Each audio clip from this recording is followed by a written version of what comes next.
ビジョンの効かない敵とはさすがマクナ原生林。いろんな生き物がいるもんだな。おまけにモナドの使い手か。ええ。そいつはぜひ会ってみたいな。お前本当に寝てたんじゃないだろうな。ライン。いやだってさ、お前やダンバン以外にモナドの使い手がいるなんて話、にわかには信じられねえよ。準備ができたわ。行くわよ。下がって。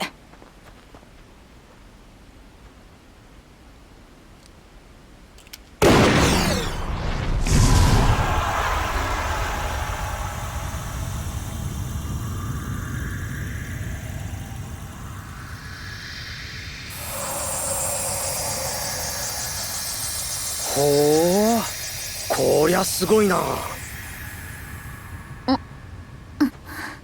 お、気がついたみたいだぜ。さすが衛生兵。君、ここは。もう大丈夫。安心して。気安く触るでない。いて。おいお前。すまない。つい手が出てしまった。驚かせちゃったみたいだね。そなたらが助けてくれたのか。まあそういうことになるのかな。そうか。我が名はメリア。先の比例許してもらいたい。ホムスの男に触れられるのに慣れていないのでな。ホムスの男？おいシュルク、お前気持ち悪がられてんぜ。なんだよそれ。そなたほどではない。な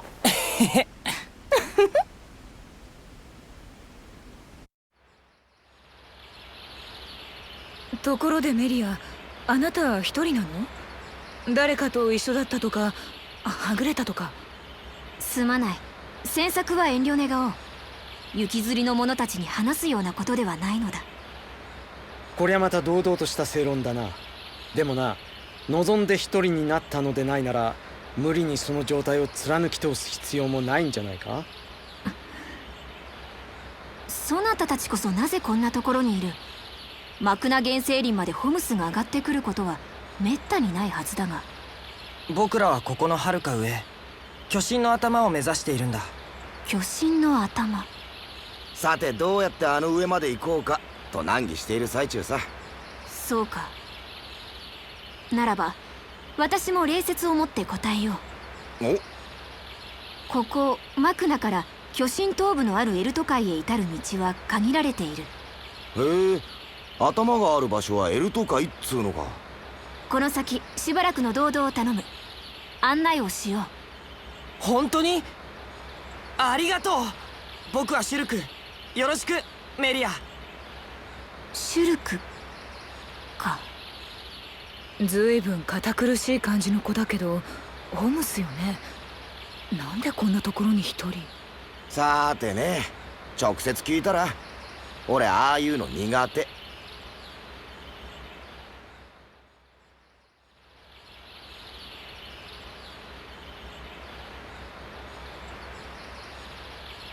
まずはノポン族の村へ行く。ノポン族？僕たちもノポンの村を探していたんだ。巨神の頭に向かう手がかりがあるんじゃないかって。この地に来てから世話になっていてな。行けばエルト海へ上がる手立てがある。分かった。じゃあそのノポン族の村を目指そう。うん。彼らは巨木を住処にしている。ここから道なりに進めば着くはずだ。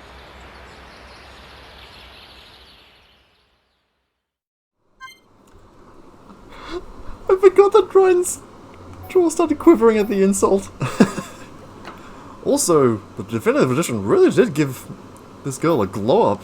I mean, she's got a more narrow chin.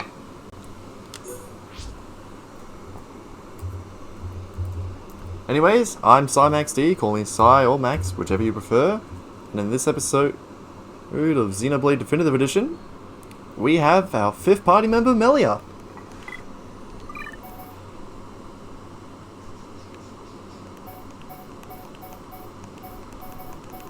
Oh, I'm at an impasse. I did say I was going to bench both Ryan and Dunban. I mean, Ryan and Charlotte once party member number 5 came in, but I also need to increase affinity between two females and... I don't care. I honestly don't care. Let's just... Never mind. Just no. Going into our equipment, she's got an interesting assortment of items.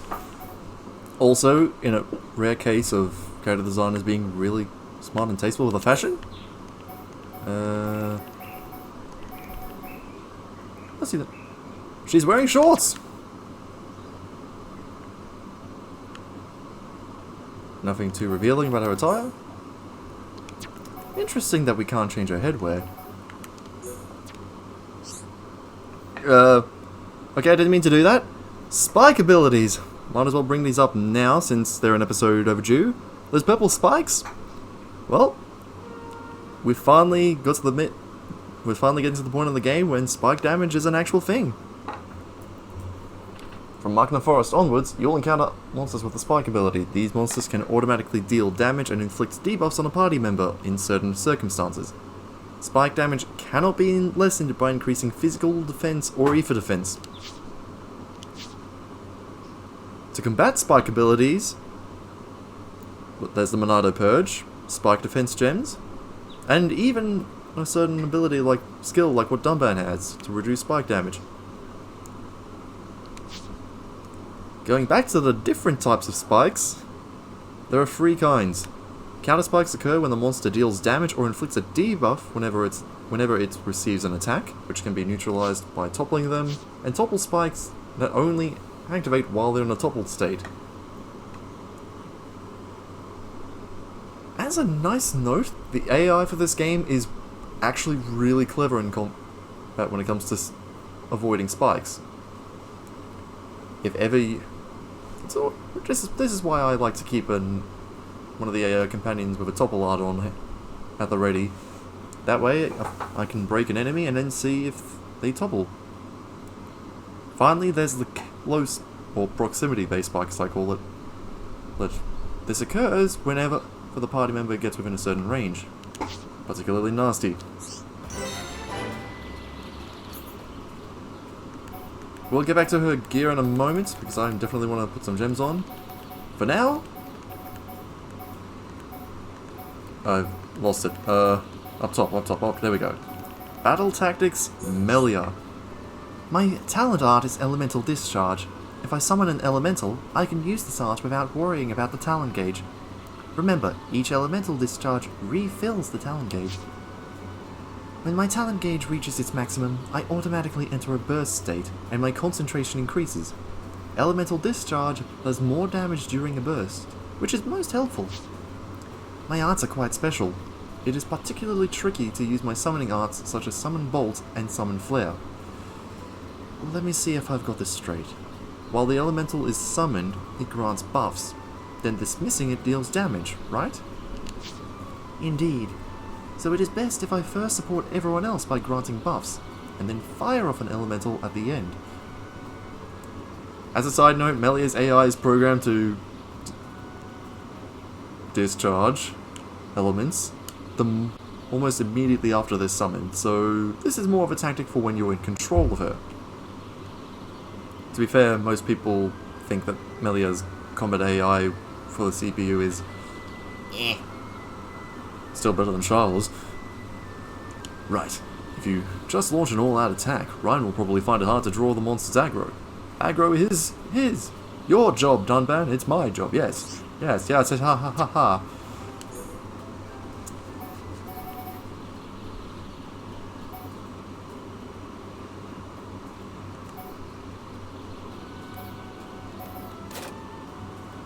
Right away, you'll notice that Melia, being a spellcaster, still has the worst strength in the game.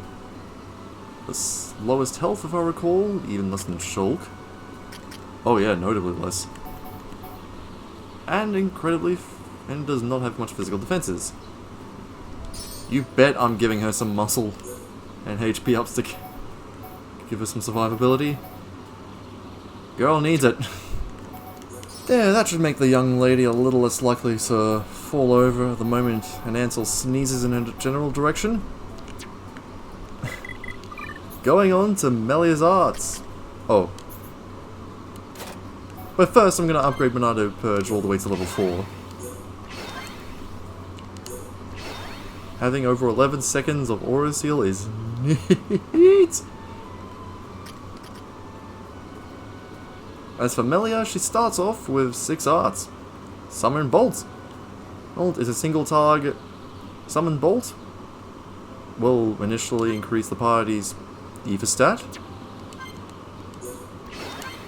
at a fixed 20% if I recall.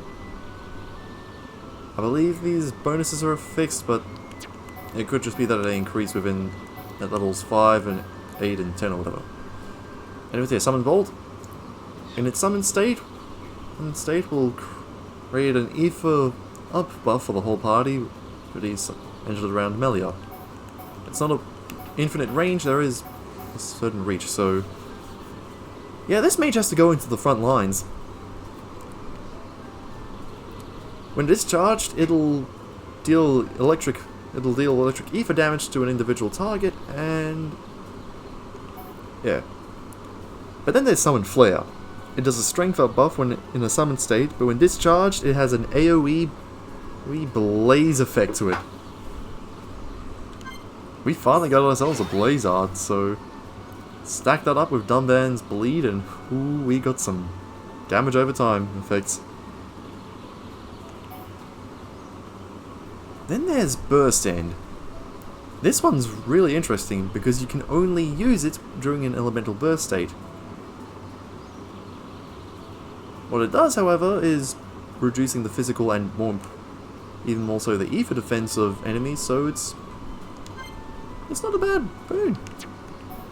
Hypnotize, like Charlotte's Sleep Bullet, is just there to put enemies to sleep. It can come in handy for crowd control. And then there's Shadow Stitch. It inflicts Bind. Considering enemies can still attack since all they're restricted from is moving, it's not that great. And Spear Break. It inflicts slow, and you may be thinking, why the physical art? It's useless. Slow is honestly not a bad effect to have on an enemy, but the Spear Break art has a second use that, oh man, you guys are going to love when it shows up. I mean, I love it, so.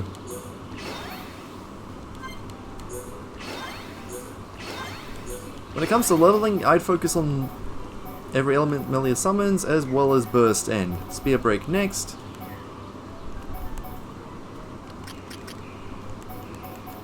Tranquilizer lasts almost a little less than 20 seconds.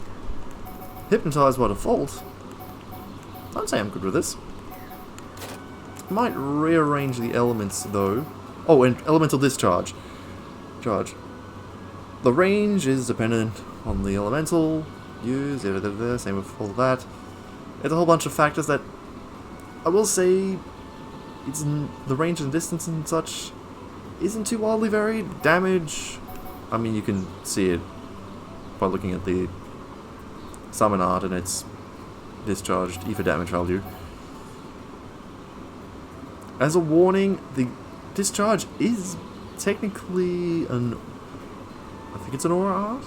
I need to double check the map, but I believe Elemental Discharge is indeed an aura, so yeah. Melia does have one other aura art that I can recall, so yeah, it is. What am I saying? It's right there in the information. When the talent gauge reaches max, the Elemental Burst aura will automatically activate. This will double the value of any element discharged. As you can imagine, Summon Bolt becomes absolutely devastating for single target, and Flare for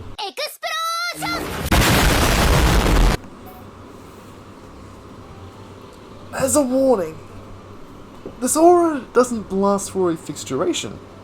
In fact, every time you use a subsequent elemental discharge, there's an off chance that the aura will automatically dissipate. Yeah.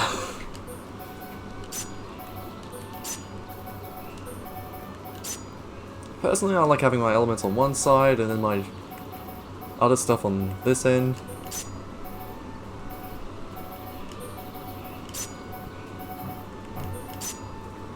but that's just my preference. Going into the skill trees, we have Serenity. Prioritizing this will increase agility. And you notice, Melia doesn't have a medium armor equipped for the start. Jump back to the equipment quickly and you realize... Oh. Yep. She cannot equip medium weight armor. Anyways, amplified healing will increase the HP received from healing arts. Which, as you can imagine, just pop this on everyone besides Charl. Everyone else, and Charl is going to do even more. Okay, everyone watch Shulk. And Charla. Also Rhine. After amplified healing, you get Serenity of Warrior. Water. Serenity of Water. Increases the HP absorbed by water-type arts. We'll get to these in a bit. I will say that Melia has a lot more summon elemental arts than lightning and fire. Mining Master will increase the chances of finding rare crystals from ether deposits. Glistening Ice will extend the chill duration when dealt to an enemy. A debuff we'll get to when we finally have ourselves a chill art. And Ultimate Ether will increase our ether stat. Honesty. Critical hit rate's a bit of an interesting one since last I checked. Yeah, she's not really built for criticals. This could work for a skill link, I reckon. More importantly, high speed will increase agility. Whisper of the Wind will boost the damage of wind element attacks. Amplified Ether grants an Ether up buff at the start of battle. Electric Shock will boost electric damage.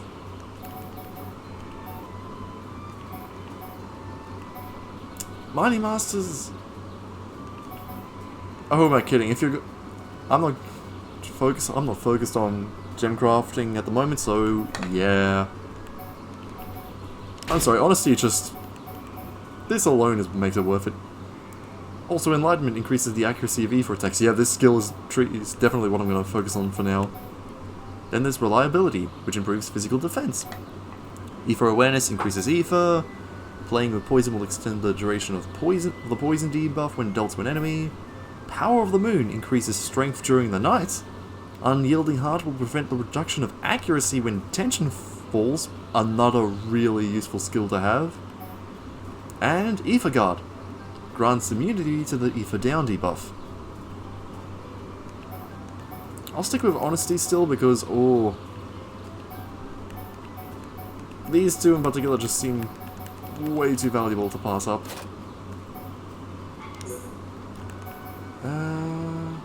Yeah, Physical Protect can really be useful for that initial start.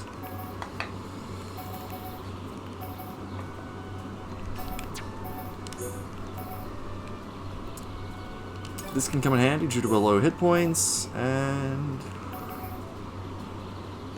I want to go for 10% physical up for only 30 seconds, or 15% when at low health.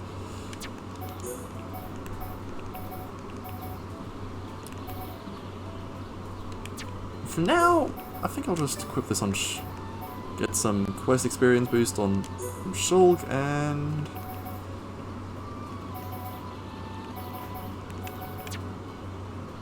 I honestly don't know which one to go for, they're both useful. I mean, I'm definitely going to be swapping them out for Spoils of War when I get that in like 10 plus hours. We already have Physical Protect at the... Actually, no wait, we've got Physical Protect at the start for 30 seconds. Yeah, that would make this redundant, so Sheer Determination it is.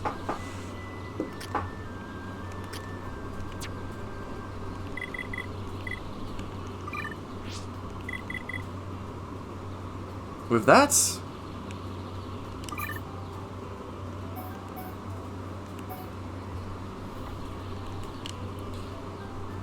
And with that...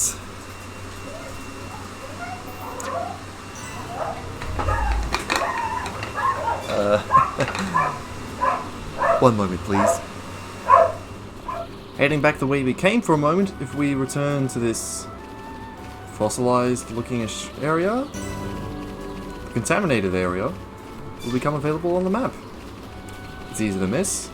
And if we jump back to the archway over here, you'll find a couple of Cordwings. I'd say now's the perfect time to try out Melia's playstyle. First off, I'm gonna get the Summon Flare going so Shulk and Dunbang get a strength buff. And an Aoife up. Use Melia's stuff. Let's put this one to sleep and focus on this one for now.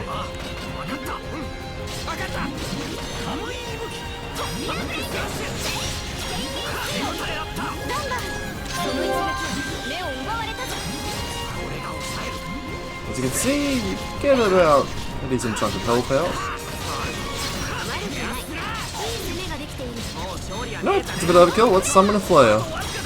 And then release the flare.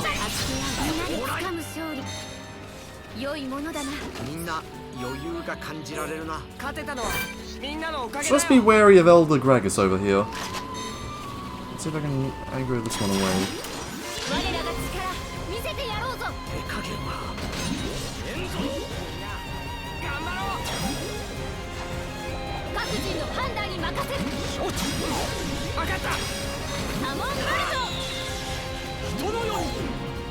Oh, that's not good.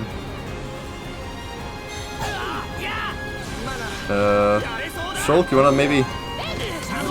Thank you!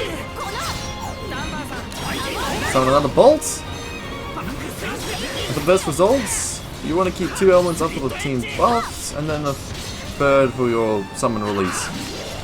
Or at least that's my preferred way of doing things.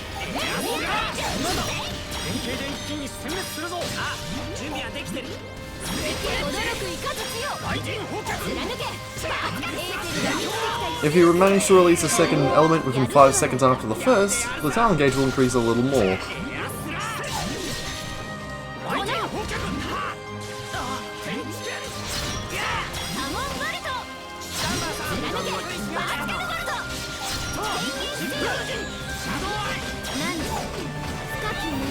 Ah, that was too late.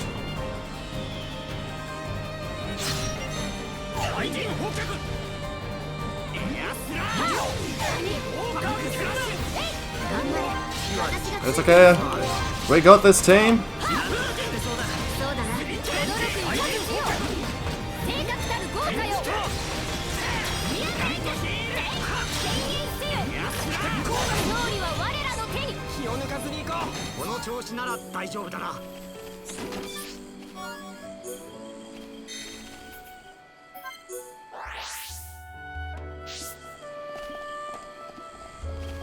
Okay, reload the area just to bring 2 more in, and I'm going to show you guys what happens when you just spam arts like crazy. Release elements like crazy, I mean.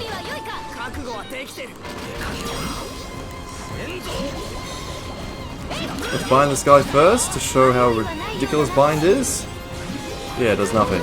Now let's summon and release.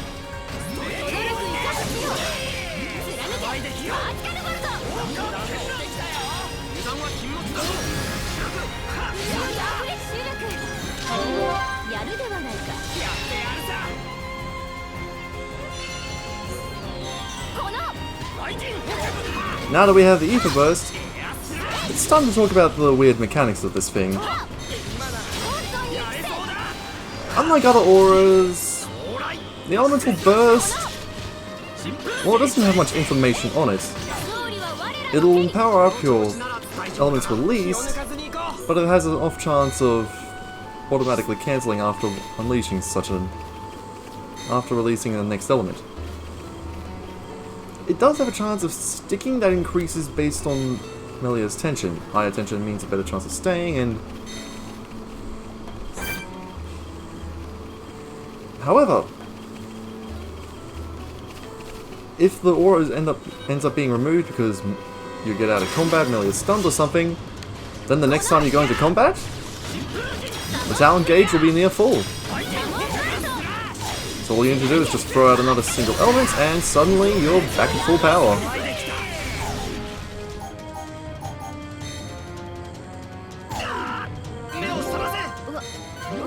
は何をこの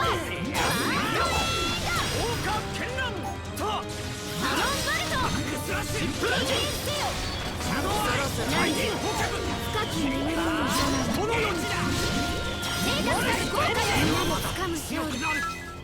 良いものだな。では先に進むか。気を抜かずに行こう。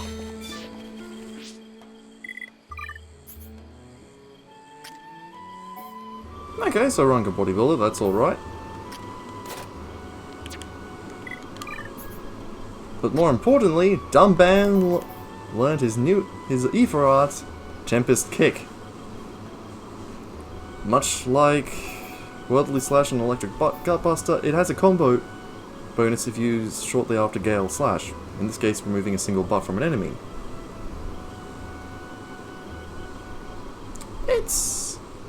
The bonus effect might not seem much, but the Tempest Kick itself is an interesting art that's still worth investing in.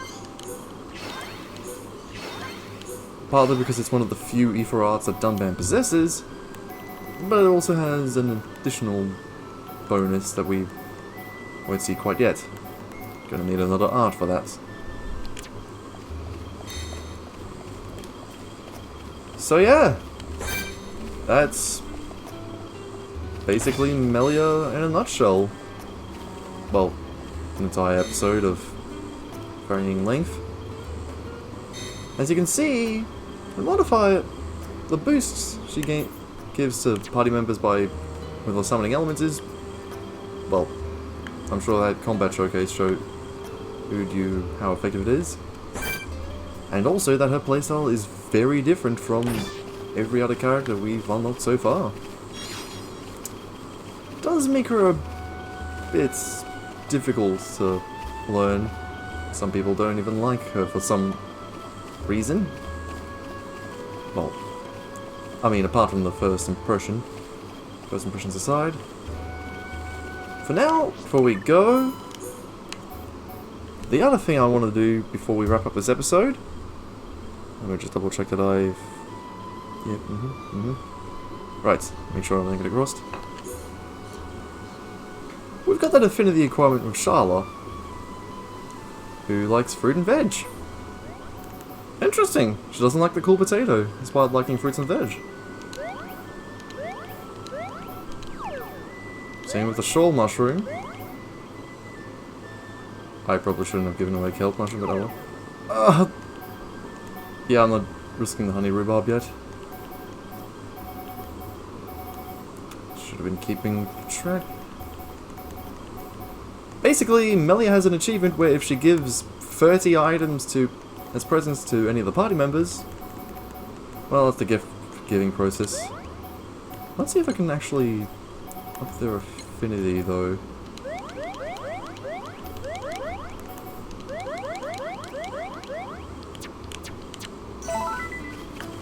There we go, you may have some of this.